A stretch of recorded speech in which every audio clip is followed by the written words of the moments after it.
여러분, 본보기라는 말을 잘 아시리라 생각합니다.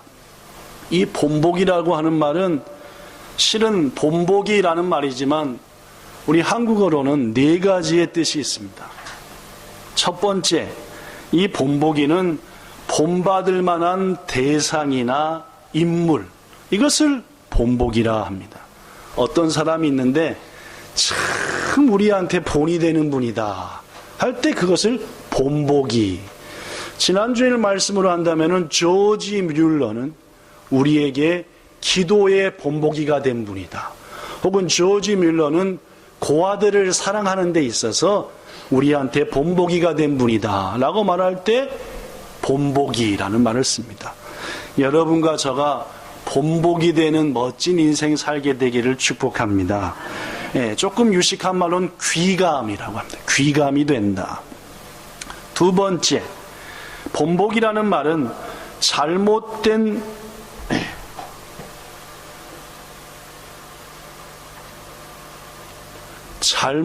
일이 있을 때에 그 일이 다시는 일어나지 않도록 주의를 주는 의미에서 여러 사람들 앞에서 딱 보여주는 것, 이것을 본보기라고도 합니다.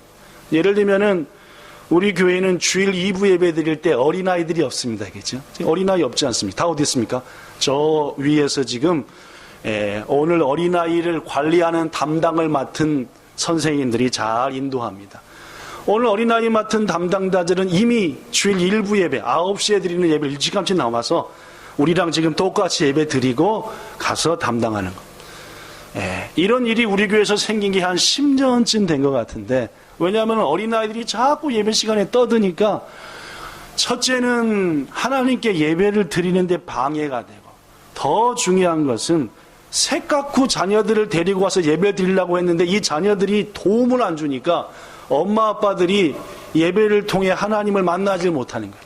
그래서 이 엄마 아빠들을 난또까 5개요 해가지고 우리 교회에서 한 10년 전부터 한 자기 차례가 돌아오면은 물론 소망을 해서 나 그 사명 해보고 싶습니다 해가지고 하면은 그분들이 1부 예배 일찍 나오셔서 예배를 드리고 2부 예배 시간에는 올라가서 애들을 관리하니까 우리들은 얼마나 조용하게 아름답게 예배 드리니까 그죠? 좋은 일이죠.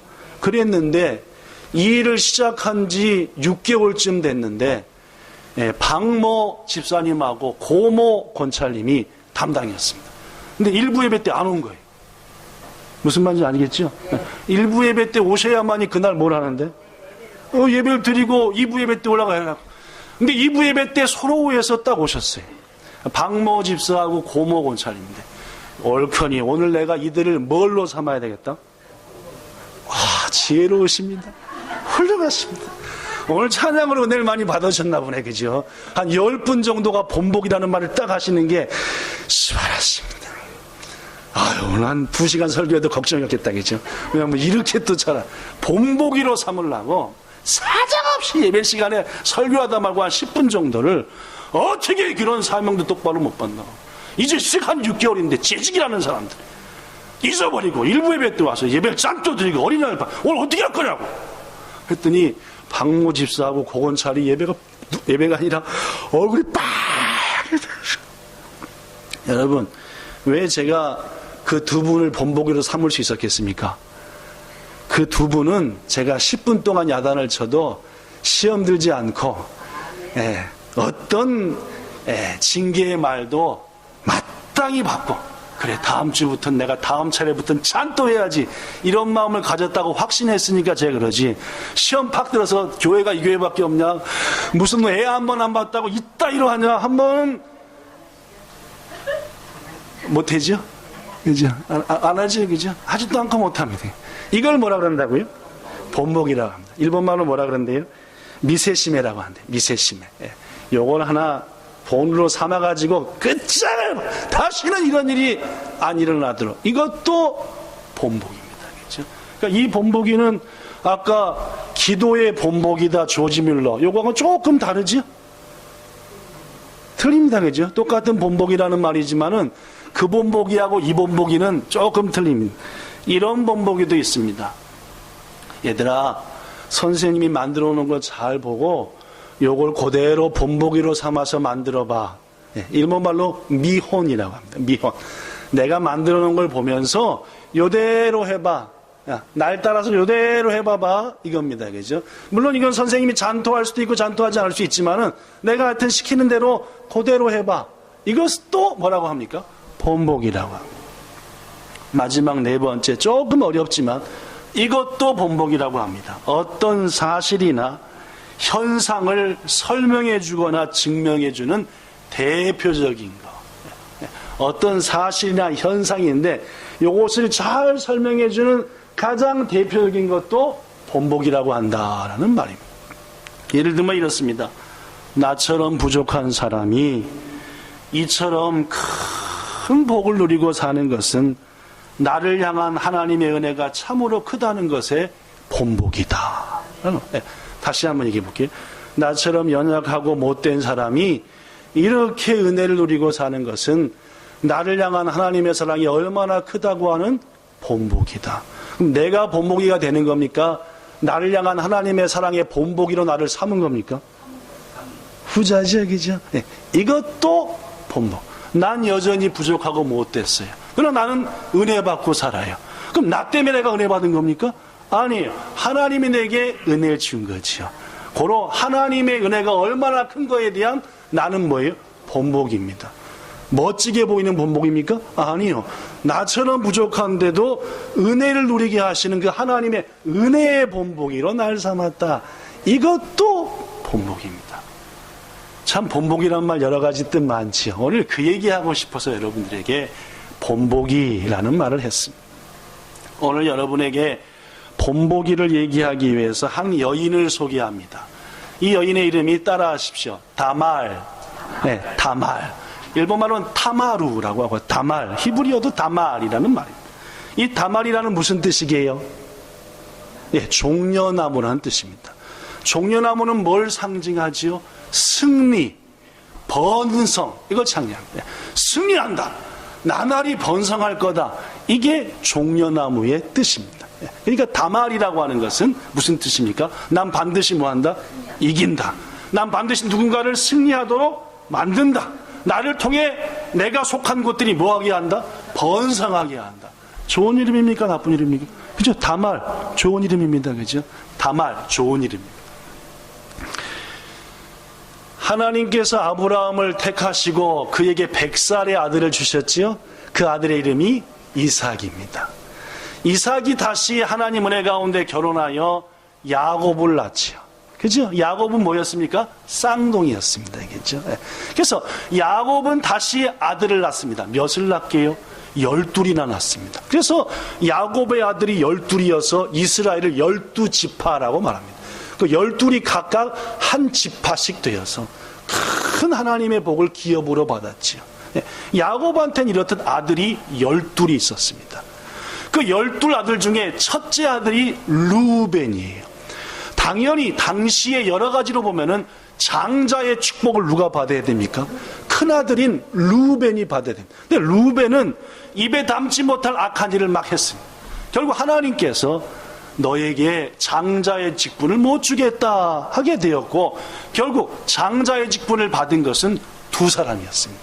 첫째, 영적인 장자의 직분을 받은 사람은 넷째 아들 유다, 시작, 유다였습니다. 물질적인 축복, 너는 부모를 모시니까 다른 사람보다 2배를 받아라.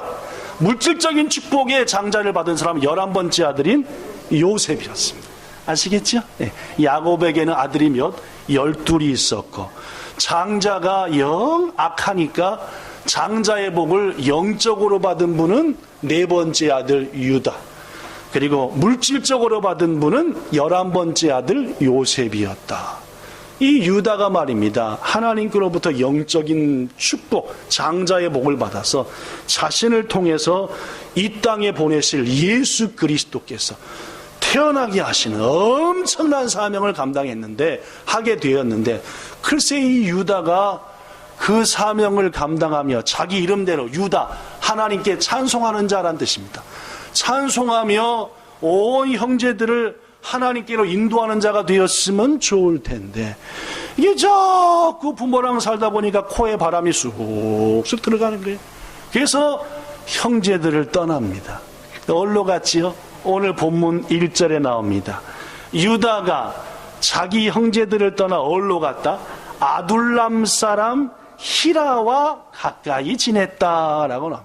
아둘람이란 곳은 어디입니까? 유다의 저 남쪽입니다. 아둘람, 다윗이 사울을 피해 도망다닐 때 저 남쪽에 있는 광야 지역에 자주 숨었던 것, 그것이 아둘람입니다. 아버지 형제들이 있는 곳을 유다가 떠나서 자기 사명 뒤로 하고 어디로 가버린 거예요? 저 이방인들이 사는 하나님 안 의지하는 곳으로 가버린 겁니다. 그것만이 아닙니다. 가서 웬 여자랑 눈이 맞았습니다. 여자 이름이 나오지 않는데 이 여자의 아빠 이름은 나옵니다. 뭐가 나옵니까? 이름이 뭡니까? 뭐라고 나왔어요? 2절에 보니까 수아라는, 수아라는 사람의 딸하고 눈이 딱 맞았습니다. 성경에 보니까 그날 밤 가서 손잡고 가서 자버린 것처럼 보이지만 실은 자한테 뭐 한 겁니까? 객공식기 한 겁니다.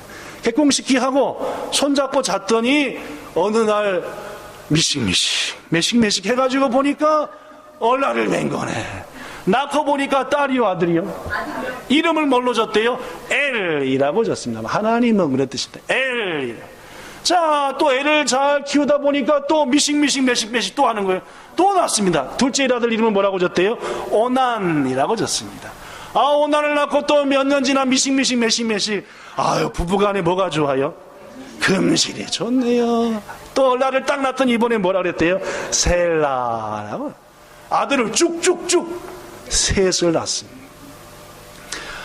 그 아들과 사랑하는 아내와 형제들 다 떠나가지고 재밌게 거기서 살고 있는 유다. 쑥쑥 모든 게 잘 되는 것 같으니까 옳거니 후손을 더 보자 해가지고 큰아들 애를 위해서 무슨 감을 데리고 옵니까? 며느리감을, 신부감.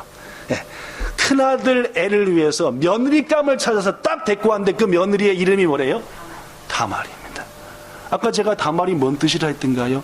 종려나무, 번성한다, 승리한다. 그 아버지가 다말을 낳았을 때 어떻게 한 거예요? 너는 누군가의 가정에, 누군가에게 뭐 하는 사람이 되게 하라? 승리하게 만드는 자가 되라. 너를 통해 그 집안이 뭐 하게 하라? 번성하게 하라 해서 다말이라고 한 겁니다. 딸 하나 더 넣으면 박다말로 할까, 그죠? 박다말. 아, 안 되겠다, 그죠? 하영이 하미가 싫어할 것 같으네요. 다말. 그래서 다말이라고 합니다. 그래서 유다가 자기 큰아들의 며느리감으로, 자기의 며느리는 참 큰아들한테는 아내감이네, 그죠? 이 말이, 그죠? 하여튼 자기의 며느리감으로, 큰아들의 아내감으로 다말을 데리고 왔습니다. 다말은 소망했을 겁니다. 내가 어려서부터 우리 아버지 어머니한테 배운 대로 다말과 같은 삶을 살아야지. 이 가정을 승리하는 가정, 이 가정이 번성케 하는 가정이 되게 해야지 하고 시집을 딱 왔는데 이게 웬일입니까? 하룻밤을 자고 났더니 누가 죽어버렸어요? 남편이 죽어버렸어요. 누가 죽었어요? 남편이 죽어버렸습니다. 아니, 이 집을 뭐 하려고 왔는데? 번성하게 하고 승리하게 하려고 왔는데 하룻밤을 딱 자고 났더니 남편이 죽어버렸습니다.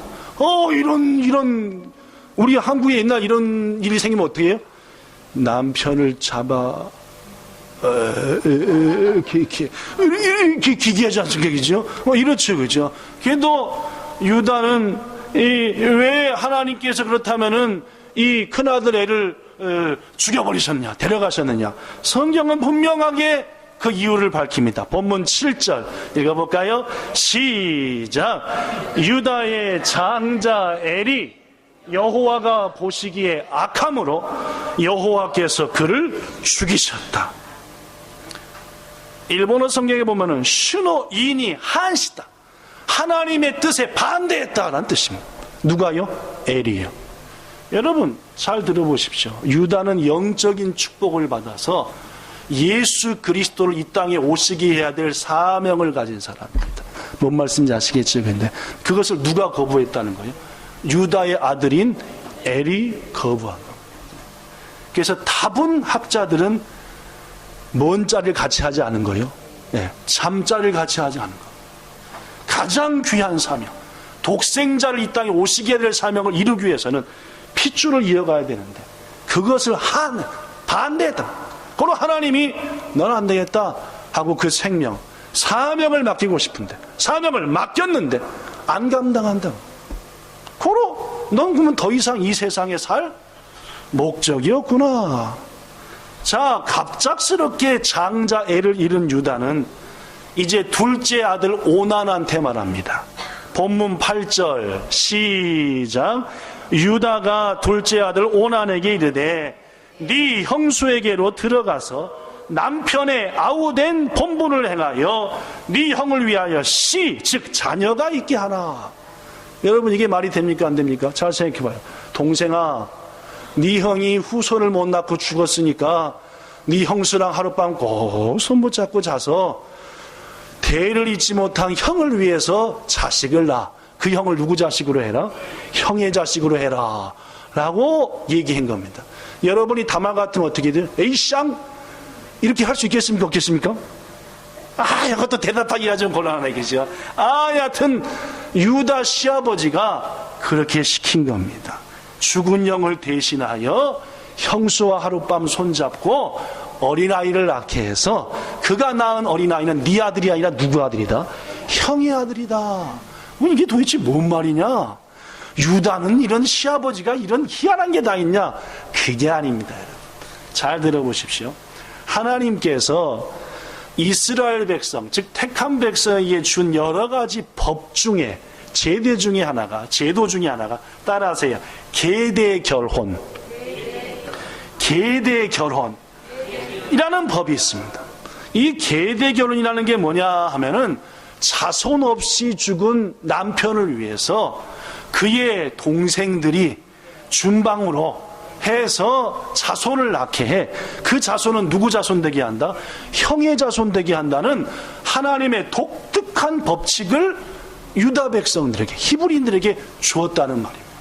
물론 이것을 성문화된, 즉 기록된 율법으로 준 것은 모세 때 주었지만 이미 족장 때부터 하나님께서는 자신의 말씀을 통해서 족장들에게 이게 내가 말한 법이다 라고 가르쳐 준 거예요. 그럼 왜 이런 이상한 법이 있겠냐 하면은 이 제도에서 가장 중요한 이유는 가족들끼리 서로 혈통을 보존해 주며 하나님께서 그 가족에게 주신, 예를 들면 야곱에게 12아들이 있다는데 12아들마다 다 넌 이쪽 땅을 차지하고 이 사명을 감당하라, 넌 이쪽 땅을 차지하고 이 사명 감당하라 한 거예요. 근데 만약 여기가 핏줄이 다 끊어버려 없어지면 그 땅이 주인이 없어지고 그들이 감당할 사명이 없어지니까 하나님은 어떻게 하든지 그 가족을 보존하기 위해서 혹시 자손이 없어 죽은 남자는 그 형수와 그 동생이 관계를 맺어 어린아이를 낳게 하라. 이게 무슨 결혼이요?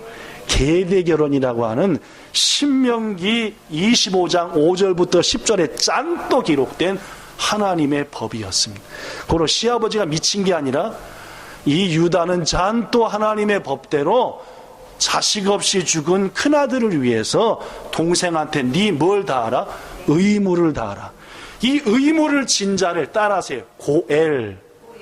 히브리 말로 고엘이라고 합니다. 즉 너는 의무를 진 자다. 뭔 의무를 진 자? 형을 대신해서 형의 자손을 있게 해야 될 의무를 진 자다. 고로 이 유다 아버지가 아들 오난한테 너 형의 의무를 다하라. 형이 못하던 의무를 네 형수한테 해라. 이 말은 윤리와 도덕적으로 볼 때는 이상할 수도 있지만은 하나님의 법에는 문제가 없는 것이니 괜찮은 일이었다, 그 말입니다. 그래서 본문 8절을 히브리어 성경으로 보면은 세 가지 명령문이 나옵니다. 첫째 명령문 시작. 너는 네 형의 아내에게로 들어가라. 첫 번째. 두 번째 시작. 그리고 너는 그녀에게 의무를 다하라. 뭔 의무? 고엘의 의무. 고엘. 셋째 시작. 그리고 네 형의 씨를 세우라. 즉 이어라. 그 말. 네 형의 자손을 이어줘라. 이런 명을 했다. 여러분, 그렇다면 이 유다의 둘째 아들인 오난, 죽은 형의 동생인 오난이 하나님의 뜻에 따라 아버지의 말에 순종했을까요? 안 했을까요? 물론입니다. 감당하지 않았습니다. 본문 9절 조금 이건 미성년자 관람 불가니까 본문 구절은 제가 혼자 읽겠습니다. 미성년자가 한 몇 명 있으니까 그죠? 오난이 그 씨가 자기 것이 되지 않은 줄을 알므로 형수에게 들어갔을 때에 그의 형에게 씨를 주지 않으려고 땅에다 설정했다. 성적인 탐닉은 했지만 또 자손을 낳게 하기 위한 가장 중요한 일은 했다 안 했다요? 땅에다 해버리고 말았다. 참 성경에는 별 얘기가 다 나옵니다. 그죠? 이야, 이거 상당히 야합니다. 그죠? 여하튼 중요한 것은 오난은 그 형과 마찬가지로 하나님의 뜻에 한했다. 하나님이 원하는 것을 하지 않았다 그 말입니다. 어떻게 됐을까요? 뭐 도전입니다. 그죠? 그 다음 본문 10절 그 일이 여호와가 보시기에 악함으로 여호와께서 그도 죽이셨다. 계시가 아직 시작된 지 얼마 안 된 때니까 하나님께서 확실하게 보이시기 위해서 지금과 달리, 지금 같으면 우리 막 예배 드리다가도 죽는 것들이 한둘이 아닐 거라 그랬죠. 왜냐면 예배 드리다 딴 생각하니까 바로 죽여버리시니까. 근데 지금 시대는 계시가 완성된 시대니까, 은혜로운 시대니까 봐주는 건데, 여러분과 저가 지금 딱 4,000년 가면은 예배 이렇게 드리는 몇 분은 벌써 졸도해가지고 죽으려고 꼭 이 정도로 하나님께서 계시가 시작된 시대니까 바로 생명을 취해버렸어.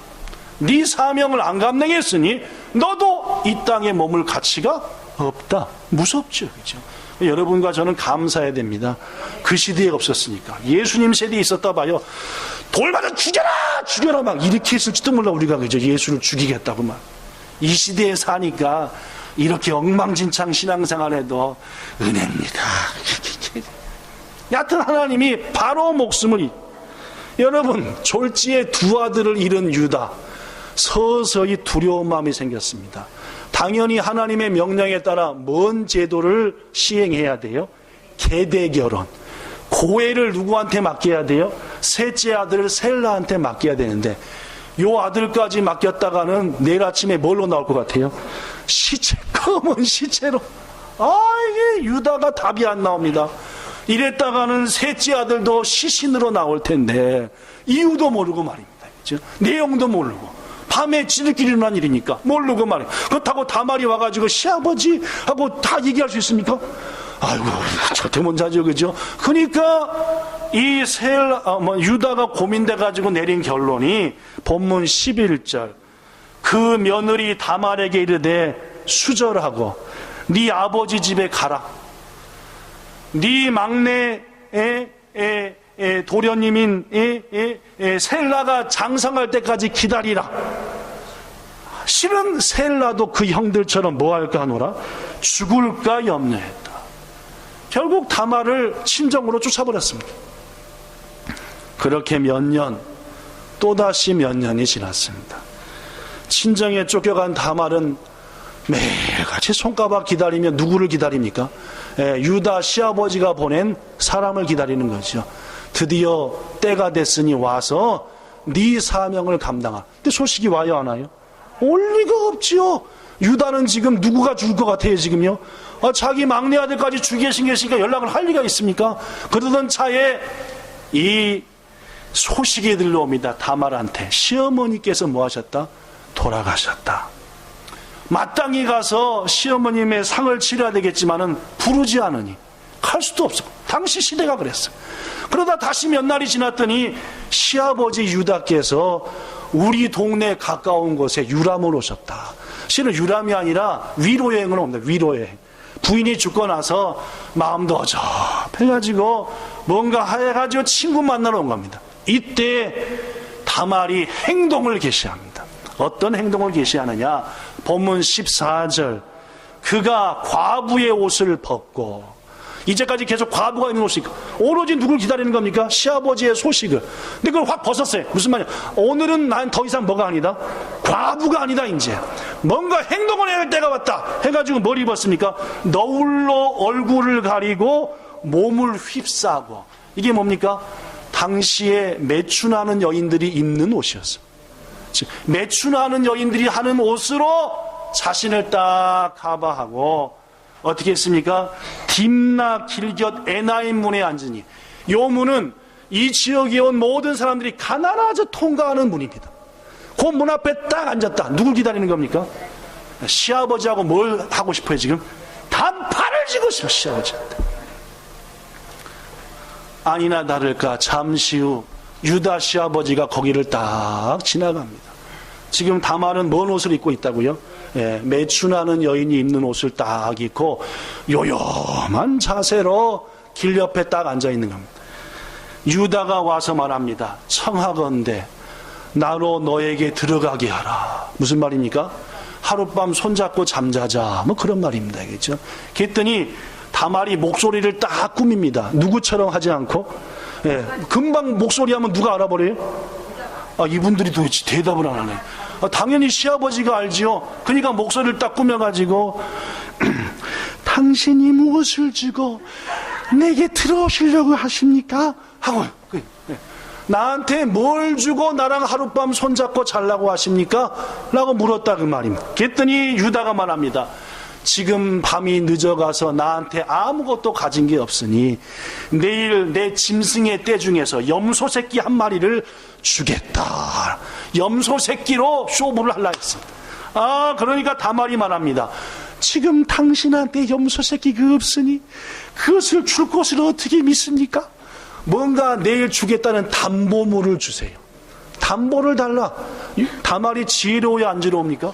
그렇죠. 요 대목에 볼 때 아주 지혜롭어. 담보를 달라.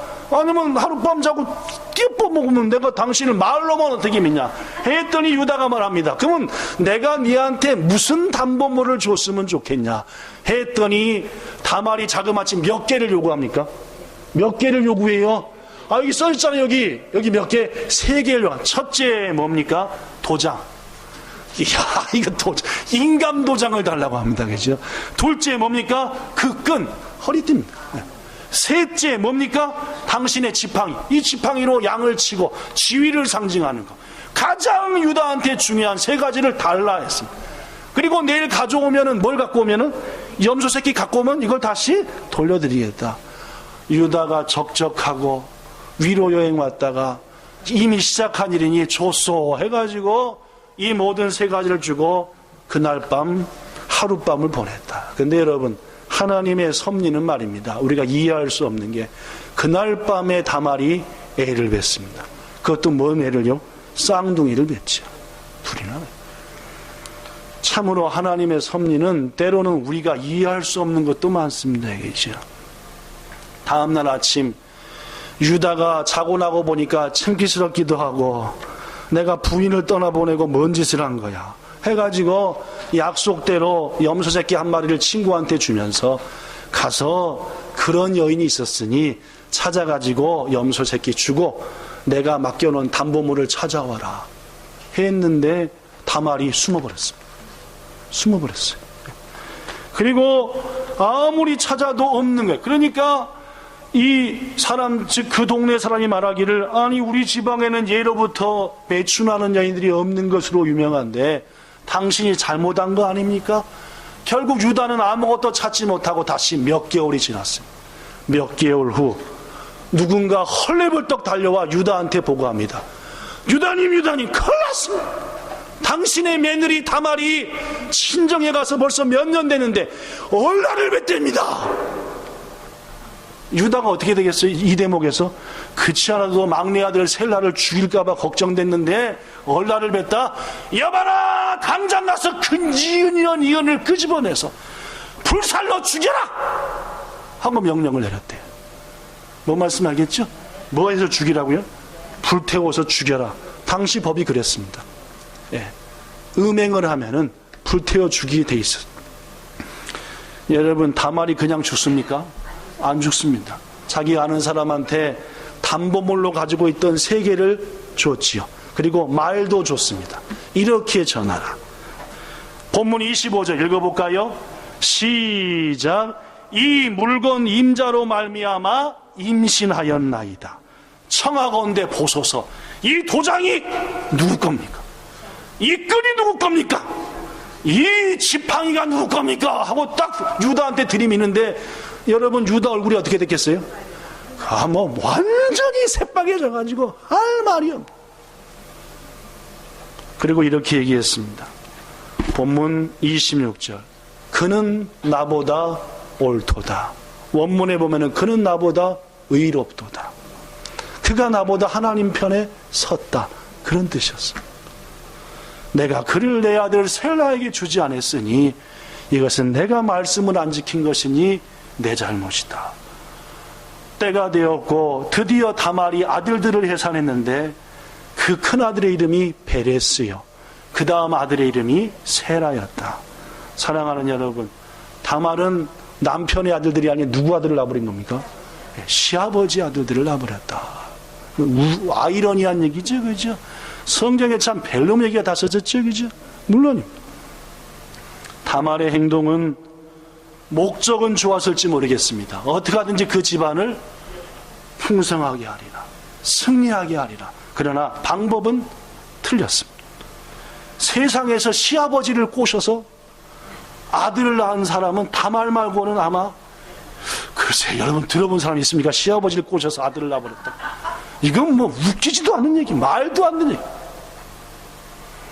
사랑하는 성도 여러분, 그러나 하나님은 그 다말에게 은혜를 베푸셨어요. 왜냐하면은 다말이 낳은 베레스가 예수님의 조상이 되게 하셨기 때문입니다. 다른 말로 하면은 다말이 예수의 조상이 된 겁니다. 마태복음 1장에는 예수님의 족보가 나오죠. 거기에 여인들 몇 명이 나오는데 가장 먼저 나오는 여인의 이름이 누굽니까? 바로 이 다말입니다.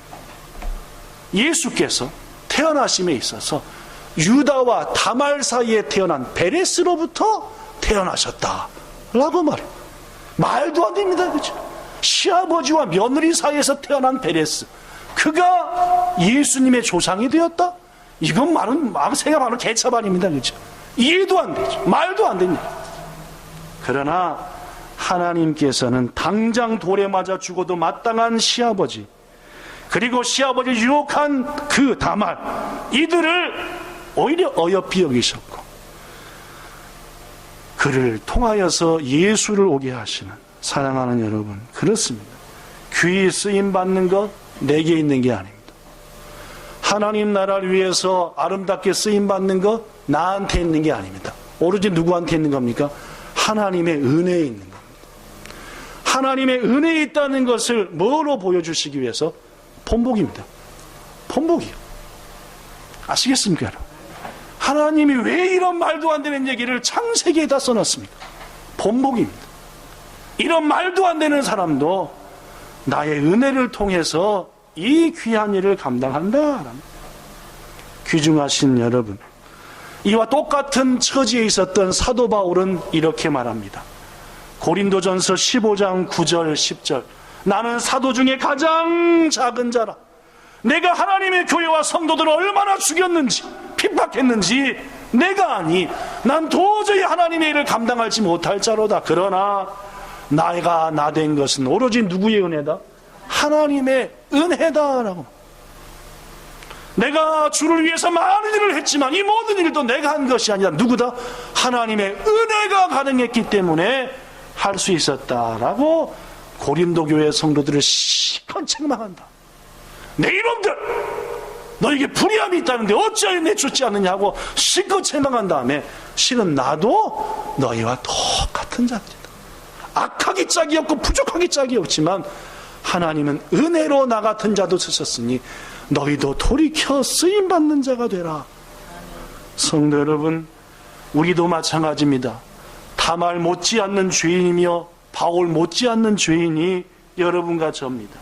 하지만 하나님께서 다말과 바울에게 은혜를 베푸사 그들을 귀히 쓰셨듯이 우리에게도 은혜를 베푸사 우리를 귀히 쓰시기를 원하신다 라는 것, 이게 하나님의 은혜입니다. 더구나 베레스 입장, 베레스 배렸습니다. 날 때부터. 너 아빠 누구야? 그럼 아빠가 누구예요? 할아버지네. 네 엄마 누구야? 왜? 여러분 입장 체크해요. 아니 태어났는데 네 아빠 누구야 하는데 우리 아빠는 할아버지인데. 할아버지가 우리 아빠네. 평생 동안 베레스가 겪을 고통 느껴지십니까? 평생 고통했을 겁니다. 베레스는요. 아빠인데 할아버지고 엄마인데 할아버지의 며느리고. 이게 뭐야 족보가 도대체. 그런데 그 베레스가 예수님의 조상이 됐다. 꿈에도 생각하지도 못했을 겁니다. 베레스. 그러나 하나님의 은혜로 그는 예수님의 조상이 됐습니다. 곰곰이 생각해 보십시오, 여러분. 하나님은 우리를 위해서 독생자 예수를 십자가에 처참히 죽이셨습니다. 우리는 그 핏값으로 우리 주님의 너무너무 소중한 자녀가 되었습니다. 그래서 하나님은 우리를 소중히 여기기 때문에 우리를 뭐 하고 싶으십니까? 귀한 일에 쓰시고 싶으십니다. 그렇죠? 그러나 우리는 여전히 못돼 먹었고 여전히 약합니다. 그럼 하나님 어떻게 합니까? 우리를 만들어 갑니까? 물론입니다. 뭘로요? 은혜로요. 다 만들어 쓰십니까? 성경에 어떤 인물을 보십시오. 다 만들어 쓰셨나? 만들어 가면서 쓰셨습니다. 뭘로요? 은혜로요. 결론의 말씀을 드립니다. 오늘 우리는 하나님의 교회, 본향교회 항존직으로 기름 부어 세울 귀한 청지기 후보자들을 하나님 안에서 선택하고자 합니다. 사랑하는 여러분, 우리는 하나님의 자녀답지 못합니다. 여러분과 제가 하나님 자녀답습니까? 아니요. 마귀의 자녀다울 적이 훨씬 더 많은 게 우리들입니다. 그럼에도 불구하고 하나님 우리를 뭘로 삼으셨습니까? 하나님의 자녀로 인정하셨습니다. 여전히 하는 짓은 엉망진창인데 그럼에도 불구하고 우리를 하나님의 자녀로 삼으셨다는. 자, 우리는 우리 스스로 압니다. 얼마나 내가 하나님의 자녀답지 못한 것을. 그럼에도 불구하고 우리는 하나님의 자녀 삼으심을 받아들입니다. 왜 받아들입니까? 그분께서 은혜를 베푸사 우리를 자녀 되는 자리로 만드실 것이기 때문에, 자녀답게 나날이 세우실 것이기 때문에 그렇습니다. 여러분, 우리도 자식들이 있는 사람들이 많이 있습니다. 그 자식들 우리가 포기합니까? 포기하지 않습니다. 아무리 그 자식이 나를 괴롭혀도 어떡합니까? 말로는 이놈! 저도 하영이 하면한테 막 뭐라 그러지 마세요. 말로 그렇게 해도 절대 포기합니까? 절대 포기하지 않습니다. 뭐요? 내 아들로 내 딸로 하나님이 기뻐하는 자로 끝까지 만들어 가려고 애쓰고 또 애쓰고, 때로는 혼내고 때로는 격려하고 때로는 칭찬하고. 둘한테는 은혜입니다. 그죠? 뭐 바라는 겁니까? 아니요. 그저 아름답게 살기를 바라는 마음으로 뭐든지, 이게 우리를 향한 하나님의 마음인 겁니다. 여러분, 오늘 후보 중에 한 분이라도 권사다운 분이 계십니까? 집사다운 분. 여러분과 제가 성도답습니까? 제가 목사답나요? 아니요. 조금만 살펴보면은 부족한 것 투성입니다. 그러나 왜 우리가 이 일을 순종하며 나아갑니까? 하나님이 은혜로 부족한 우리들을 성장시킬 것을 믿기 때문입니다. 성경에는 수많은 인물들도 하나님이 세우셨고 부족한 그들을 만들어 가셨고 자녀되게 하셨고 일꾼되게 하셨고 그리고 그리스도의 군사되게 만드셨기에 그렇습니다. 말씀 마칩니다. 디모데전서 1장 16절에 바울은 말하지요. 내가 긍휼을 입은 까닭은 예수께서 내게 먼저 일체 참으심을 보이사 후에 주를 믿어 영생 얻는 자들에게 본이 되게 하려 하셨다. 여러분에게 묻습니다. 여러 사람들한테 우리를 본으로 삼으려고 우리를 부르시는 겁니까? 다시요. 여러 사람들에게 우리들의 멋진 모습, 우리들의 신앙인다운 모습을 보면서 저렇게 신앙인 되는 거구나, 저렇게 신앙하는구나, 그런 본을 삼으려고 목사를 만들고 장로를, 안수집사를, 권사를 세우냐 그 말입니다. 채따위 아닙니다. 아닙니다. 그죠? 그럼 왜 우리를 그렇게 삼으십니까? 저렇게 현찮은 사람도 하나님의 은혜를 받으니까 권사가 되는구나. 저렇게 희한한 사람도 하나님의 은혜에 확 휩싸이니까 목사 노릇을 하네. 이렇게 하나님의 은혜가 얼마나 큰지를 우리를 통해서 보이려고 우리를 일꾼으로 삼는 겁니다. 여러분, 오늘 투표하실 때 저 사람은 평소부터 기도 잘하니까 내가 마루해야지, 열심히 봉사하니까 마루해야지. 여러분, 자칫 그분들이 하는 봉사와 찬양이 여러분을 판단하는 기구가 될 수 있습니다. 자기가 이만큼 찬양하니까 자기 후배들인 권사, 안수집사들한테 이만큼은 찬양해라고 판단한다는 말. 그게 뭡니까? 바리새인이죠. 그게 뭡니까? 서기관입니다. 우리는 누가 어떤 일을 잘하고 잘 섬기니까 해서 아니라, 아, 저 사람은 하나님의 은혜로 반드시 세워져 갈 사람이다. 이러한 사람에게 그 사람을 보고서가 아니라 그를 통해 이루시는 하나님을 바라보고 마루하는 것. 이게 옳다는 말이에요. 이게 하나님의 교회에서 이루어져야 일이고 교회가 그래야 되는 겁니다. 자기 잘나서 목사가 되고 자기가 그만한 그릇 되니까 안수집사가 되고 장로가 된 사람들은 착각해서 머지않은 훗날 판단한다는 말입니다. 성도들을, 교회를, 목사를 말이에요. 제가 언젠가 우리 교회를 이제 나이가 들어서 물러가고 새로운 목사가 오면은 사사건건 판단할 겁니다. 우리 맨 앞에 있는 박성인 집사님이 혹 장로님 돼갖고, 목사님 우리 교회는 그렇게 안 하는데요. 예를 들어서 그 뒤에 있는 구현자 집사님이 언제 권사가 되고 윤석한 장로가 되었고, 목사님 우리 나름대로 스타일이 있는데 아직 일본에 오셔서 얼마 된지 모르신 것 같은데, 이렇게 말입니다. 판단하는 사람이 된다. 이미 그런 사람은 주님이 귀 쓰시지도 않고 본향교회에서 있어서는 안 될 사람이에요. 말씀 마칩니다. 은혜 아니면 서지 못하는 게 우리입니다, 여러분. 오늘 찬양처럼 은혜 아니면 나 서지 못하네, 십자가의 그 사랑 능력 아니면 나 서지 못하네, 은혜 아니면 나 서지 못하네, 놀라운 사랑 그 은혜 아니면 나 서지 못하네. 입으로만 찬양하지 마시고 나야말로 은혜 아니면 선다는 사실 기억하시고, 오늘 피택받는 모든 분들이 자신의 하는 신앙의 모습을 통해서 나는 자격이 있다는 착각을 버리시고, 나는 은혜로 세워야 될 자이다, 나는 은혜의 샘플이 되어야 된다는 것을 마음에 새겨 주님 안에 귀히 쓰임받는 여러분, 우리 모든 성도들 되기를 우리 구주 예수님 이름으로 축복합니다. 좋으신 하나님, 긴 시간을 설교했습니다. 우리 성도들 허리도 아프고 다리도 아프고 목도 아플 텐데 긴 설교 말씀 드리며, 그래 나도 은혜를 받으면 큰일을 할 수 있어 라고 마음 먹을 수 있게 하신 것 믿습니다. 오늘 은혜의 사람들 되게 우리를 더 낮춰주시옵소서. 예수님 이름으로 기도드리옵나이다. 아멘.